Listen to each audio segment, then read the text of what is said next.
See where they drank the daylights out of Boston? I did, and I don't know if it was intentional, but there was nothing to drink on the plane back from the Moment West Scout, and a lot of them were not happy about it. I bet. A lot of them were not intentional. I wonder if it was, because they were, I thought there was gonna be a riot. Like, what do you mean no beer on the plane? How can you have no beer on a plane? What was the airline? United. I don't even know what It to might have think. been warned ahead of time because probably the last flight over was not too pleasant. We've done that before. We've flown to Vegas and there's a whole group of them and they get on and it's bad. Yeah, they know how to party over there. Ultimately up to the captain's discretion. You had a good time? Yes. Good. Well, are we connected? We are indeed, and we are live. Okay, let's call the meeting to order then, 5:31. Got agenda items here. So, I'm not entirely sure. Kathy, you probably have an agenda, don't you? I do, I printed it out. Okay. Deb meant for us to approve the 6:22 minutes, but it's not on the agenda. Folks have any objection to adding that? No. I'm here, I'm gonna abstain anyway. Right. Okay, so we'll do that. And we need to bring up something from executive session last I was week. gonna say, I'd like to do a modification for that. Say again? I'd like to do the modification for the decision that was made in the first executive session. Yeah, we have to address that. And then the Maria Dantos letter. And I don't care which order we do it in, and then the rest of the agenda as noted. So does anybody care where we add the additional items in? Okay, let's take it in order then. Take a motion to approve the meeting minutes from 6:22. Have folks had a chance to review them, read them? If not, let's push it off, but I want to make sure folks have put their eyes on it.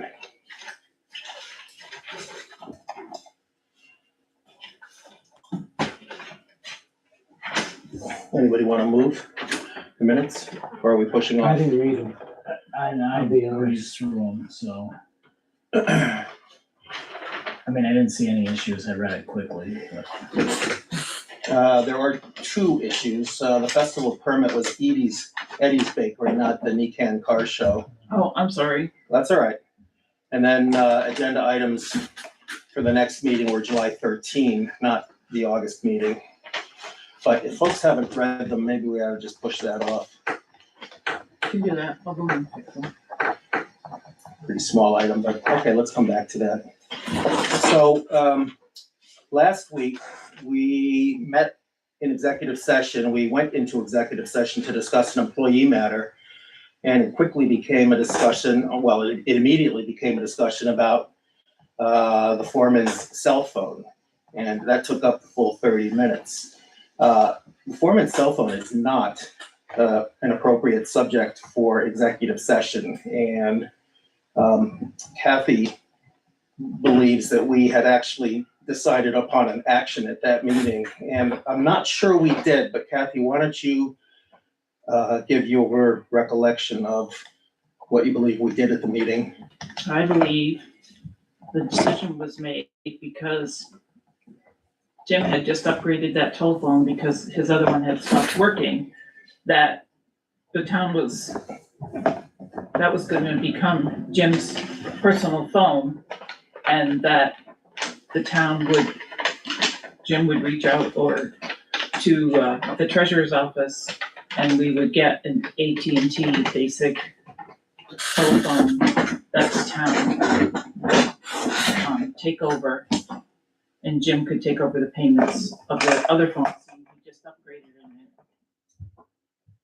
Is that, So you and I also talked about this, cause don't remember if that's what we decided. And I might have put my foot in my mouth when we met with Jim, cause I said, well, if this phone and the address is to the town, cause I thought it was to the town, you actually corrected me, I think, Tim, that the address was Jim's address. right, and I think that's what you had it in front of you when you said the phone was in his name, address was in his name. Right. So it would just be easier just for him to take over. So our last meeting with him, I said, well, why don't you research that today or tomorrow and please communicate with Marcel and figure that out with Marcel so that we didn't have to deal with it. Basically, I mean, I don't think we should. It should be between him and the finance.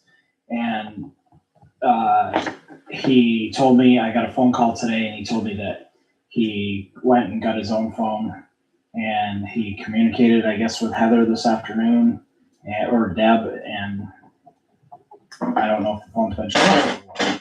So. Well, to add to that, did you see the treasurer's earlier email this morning stating that the auto pay has now been cut off and Jim will be proceeding on his own for the monthly payments on that phone?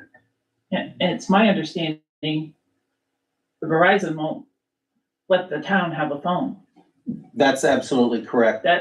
So the guy that down at, it's Wireless Zone, I guess, in St. J. I've never been there, but they're saying, yes, there is a way, and yes, that they can, there's something with the town charter, I guess. We don't have a town town charter, but they may be can't able find to it. pass No. that. I looked at that today. We do not have a town charter that I can see. It's a legislative construct, and the town of Waterford is not listed among towns who have charters with the state. Supposedly, and this is coming from the conversation I received about the phone call, or about the phone, that this guy at Wireless Zone believes it may be able to happen, and he was gonna communicate with Heather. So In the bigger picture, why are we even talking about that scenario? Because I thought Jim wanted control of a cell phone under his own name, so it was private. That's distinct. he does, and he went out and purchased a phone. I did not, Sean and I did not say to do that. We gave advice, gather some information, talk to Marcel. I just don't know. Well, the Well, addition, I have a problem because if he upgraded that cell phone, he didn't go through the town to upgrade the cell phone. So he didn't have the town's permission to do it. So if he upgraded it, that's why we decided, and he paid that amount of money out of his pocket, that it should be his phone. And if you sent him to research it, he should have called this town office before any purchase was made and work it out. Does he have a limit though, that he can spend? I don't know why we're having the conversation because it's for his personal use. The only question I have is, there was value in that old phone for the trade-in. In my opinion, Jim wasn't authorized or able to use that value of the old phone because that was a town phone, not able to use it to upgrade his phone. Because I know you didn't buy a new iPhone for $380 whatever dollars it was. Well,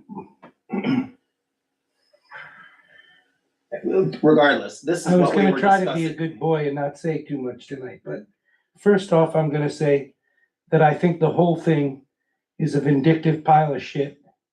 And I think that what we need to do as a group is we need to get these 4 people together, these 3 in here and that one there, and they need to mend their fence and get along and be professional and work on behalf of the town. And I'm, I don't wanna do it, but I'm gonna do it anyway. You spend a lot of time here. I do. And you're getting a lot of information, I'm sure, from Heather, Marcel, and Deb. And if anybody has a conflict of interest, I would say maybe you have a conflict of interest because you, and I shouldn't be fresh because Kathy's here, but you've got your head up their butts. And they're gonna lead you somewhere where you really shouldn't go. Yeah, here's the surprising part, Sean. We don't talk about Jim in this office. Every time I come in here, I'm talking about the agenda. I'm talking about items that need to be handled. The We're not phone, talking about Jim. somebody's obviously talking about the phone. They made a plan. They said they were gonna cut off the payment on July 3rd. You knew that, so you're talking about it with them. How would you know if you didn't talk about it with them? Heather told all of us in email. Okay. I mean, you read your email, don't you? Yeah, Okay, so what's the question? there's no question. I think the statement is this. I believe it's our responsibility to get these 4 people together and figure out some things. For one, Jimmy came into the job with no training. For two, I'm starting to understand that these three came into the job with no training. That's a recipe for disaster from the get-go. So it becomes very easy for these people to say, he didn't give me a slip. For him to say, I never gave a slip before, why do I have to start giving a slip now? What I'm saying is, there's no ground rules between the four of them. What I'm saying is, I don't think the four of them all know exactly what their job duties are to begin with. I will contradict that. Go And ahead. I'll There take is a a purchase second. policy and there is a personnel policy. And the purchase policy has been written a couple times since Jim became road foreman. He is very familiar what the purchase process is between here and his office. And so to say that he doesn't understand that is completely wrong. Well, why aren't any of them following it? They have tried to follow it. Jim doesn't want to turn his slips in. Just like how many times have we received emails on AP warrants and Jim hasn't turned his slips in and they can't pay the AP, his bills because there are no bills turned in for the highway But does department. anybody listen that in regards to the crushing, he says he doesn't get slips?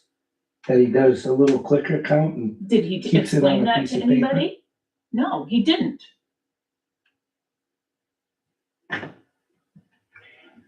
You stated that there's no training going on in this office, and that's just absolutely positively false too. I know for a fact that Deb has been to numerous trainings at VLCT and other places for the job as a clerk. I know that Heather is highly qualified as an accountant for the work she's doing, and I know she's up to date on her accounting certifications and licenses. So for you to make a blanket statement like that, Sean, they don't. I don't want to get along. characterize it, but it's wrong, They just don't- plain wrong. They don't get along, and they need to either figure out how to learn to get along, or we need to figure out a different program. I don't think that, I'm not sure what you're proposing, because we've got staff here who have professional obligations to look after. And the foreman is being What I'm saying is, uncooperative with the office staff here getting things done.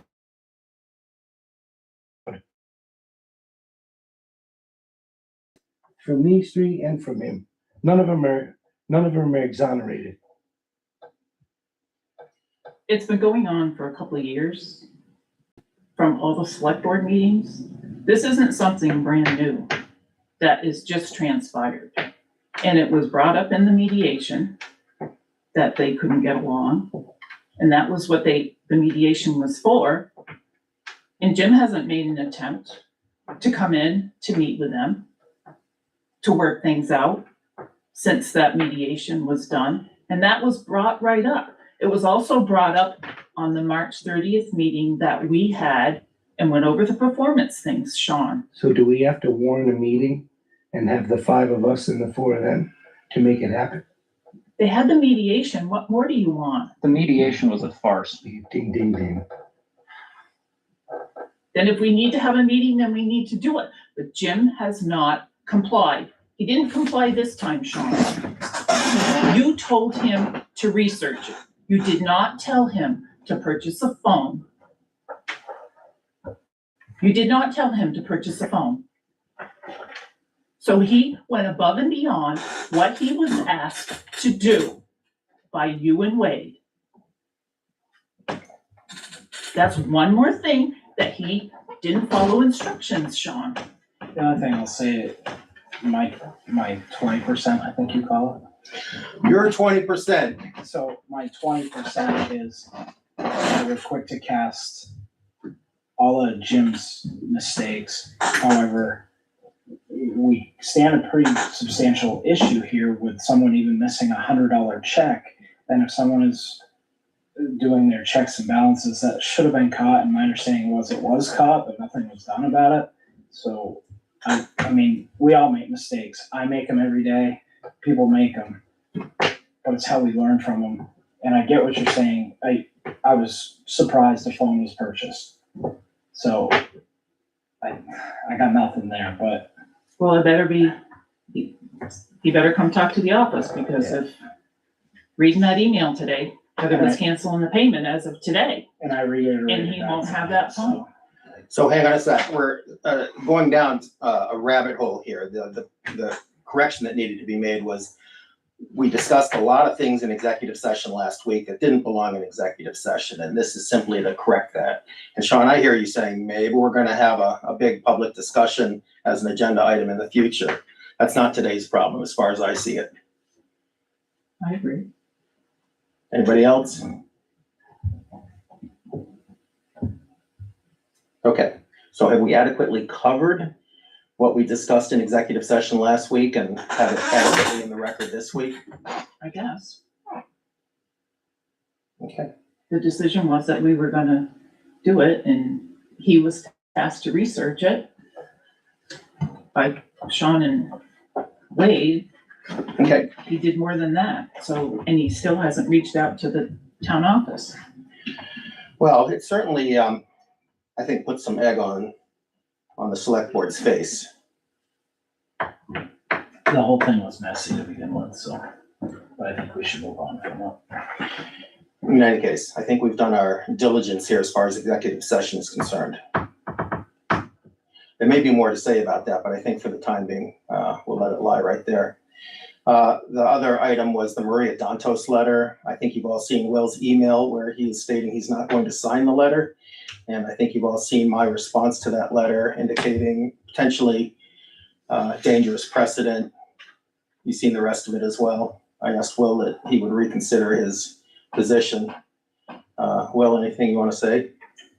I believe I made it clear in my email, I'm not going to sign it, nor do I authorize anyone to sign on my behalf, and I have nothing further to say. Okay.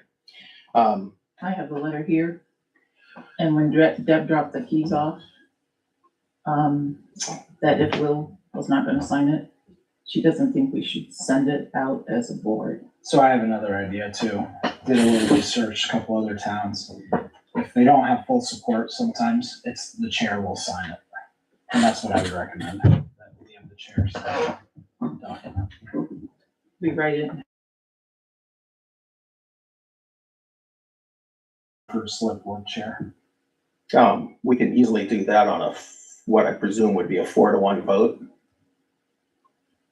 So let's put it out there then. Wade, do you want to make the motion? Sure, I'll make the motion that the chair signs, is the signature on the bottom of the letter for Maria's letter of thank you. I guess that's good enough. I think so. Second? I'll second. Kathy seconds. Further discussion? Okay, all in favor of authorizing the chair to sign the letter of thank you to Maria Dantos for the mediation, please say aye. Aye. Any opposed? No. 4-1, it appears the ayes have it. And the ayes do have it. Okay, I'll do that. And I have a card for Gary Allard to thank him for taking that position, and I have one from Matt Walsh to thank him for his work, if you choose to have those done. Well, Deb tasked me with writing a thank you letter to both. Okay, No, Kathy, I deeply appreciate the fact that you have taken the initiative on this. I didn't, Deb did them, and she gave them she left them with this letter, and she told me they were here. Huh, I wonder what she intends, because we spoke this morning and she asked if I would write a thank you letter Okay. to both. Then we will just put these, to give them to Deb, and she can. I wonder if she intends to just stick a thank you letter inside the card. I know. Anyway, if it comes to that, does the board have any objection to me writing a letter that I presume we would sign for both Gary Allard taking the position and Matt Walsh for his work in the position in the past? I don't think it needs to be an action item. You want me to just sign on behalf of the board, or would you all like to sign? In my opinion, it looks better if everybody signs, but we don't have to do it that way. I would say depending on how hard it is to get signatures, when you get it done, if it falls in line with the meeting. Yeah, the meetings, Deb wanted to do this sooner than later. How about he just informally authorized me? Anybody object to me signing a letter of thanks for Gary and Matt Walsh? Mm-mm. I'm hearing no objection. Sean?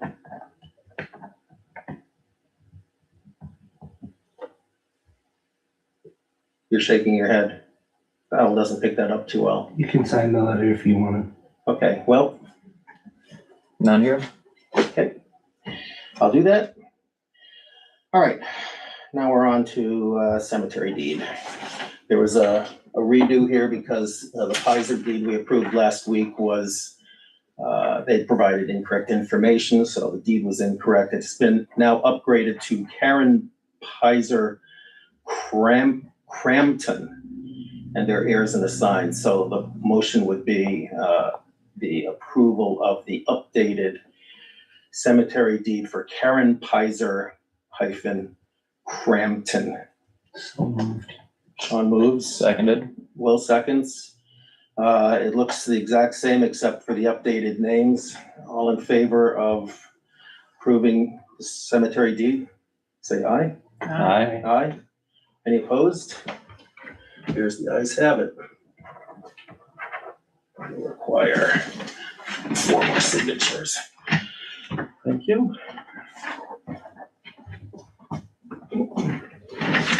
All right, zoning administrator stipend. There's $4,000 left in the budget. This is for Gary Allard. He will happily accept $4,000 for the remainder of this year. I talked to the guy. I can't quite figure him out. He seems very altruistic and happy to do the work on behalf of the town. So anyway, I believe the motion should be approval of $4,000 stipend for the balance of this year for Gary Allard's work as the zoning administrator. So moved. Sean moves. Can I have a second? Second. Will seconds. Further discussion? Hearing none. All in favor of approving motion to provide a $4,000 stipend for Gary Allard's remaining term this year, stipend for zoning administrator, please say aye. Aye. Any opposed? Here's the ayes have it. The ayes do have it. Okay. Executive session for a personnel matter. Take a motion. Make the motion. Sean, Wade moves. I'll second it. Sean seconds. Discussion? All in favor of executive session for personnel matters, say aye. Aye. Aye. Any opposed? There's the ayes have it. The ayes do have it. All right, Entered at 5:53 PM. 5:53. Are we offline?